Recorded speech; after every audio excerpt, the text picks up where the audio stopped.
Hey friends, this is a pull down for the Teres major muscles. So I'm gonna give you a few reps so you can see what's going on here.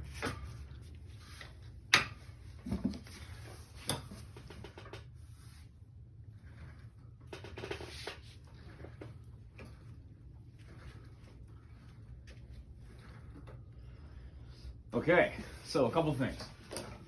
Setup is really important here, so I'm gonna go over a few steps first before I go into kind of the details of the exercise. First of all, I'm using a cuff because this exercise has a lot of elbow bend, and it's easy to let the forearms kind of take over versus the actual teres and lats, which you want to target. So a cuff helps me kind of eliminate that. If you have to use a handle, that's totally fine. It's still going to work, but I just personally prefer the cuff. So with that, what you're going to do is get a cable column and stand on whatever side you're trying to work. So this is the right side of it, so I'm just going to stand on the right side, and I'm going to try to work on my right side. If I want to work the left side, I'll stand on the left, just like that. But you're actually going to sit down. So grab your cuff or your handle and sit on down. I'm just using a mini bench because I just don't want to sit on the ground, but it doesn't really matter. But either way, go and first of all, take your offhand and brace it against the cable column because you want yourself a nice sturdy base. If you just go here, you're going to kind of be tempted to twist and all stuff like that. So just nice sturdy brace on the cable. And do not sit so close to it to where it's like over your head like this. You want to sit back far enough to where you're still kind of coming down from the arm across your body, because one of the functions of most back muscles is to bring the humerus not only back, but kind of back and around your body like this. So if you sit a little back, it sets you up really nicely for that. Okay, so from here, the whole goal of this exercise is to work the teres in the stretch position.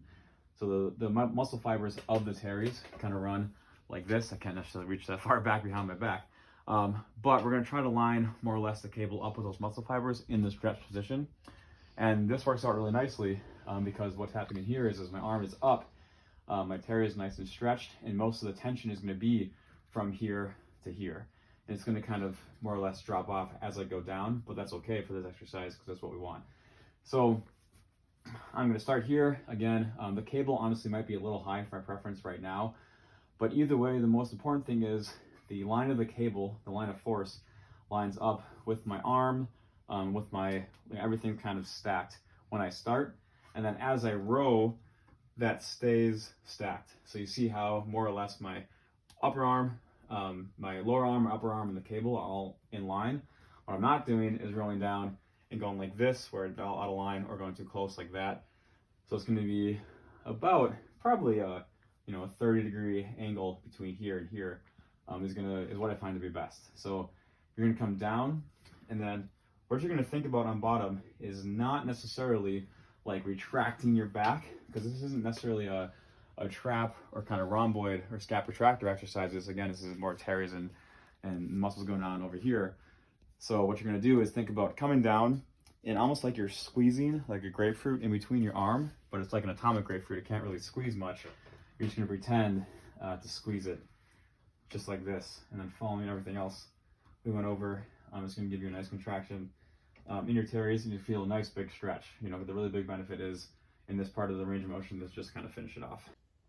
Okay, so with this, with the teres work and the lats in general, what you don't want to do is arch your upper back, because that's going to give your scap retractors and your traps more advantage, but we don't want that in this exercise. We want the teres to be the major muscle here. So what you're going to do is just keep your spine neutral.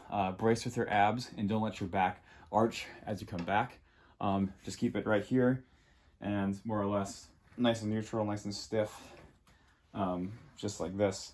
And if you go, this is pretty lightweight, so I can kind of feel myself being off balance, but the cool thing is the more like appropriate weight you use for like a 8 to 12 rep range, it'll act as like a counterbalance. So I don't like to use this exercise for very high reps. I probably want to go much more than 16, but not much under 6 or 8 either. So but yeah, so here's kind of it completely. Again, I wouldn't necessarily arch my back because that's not going to be very advantageous for the muscles we want to hit. Just keep it nice and stiff.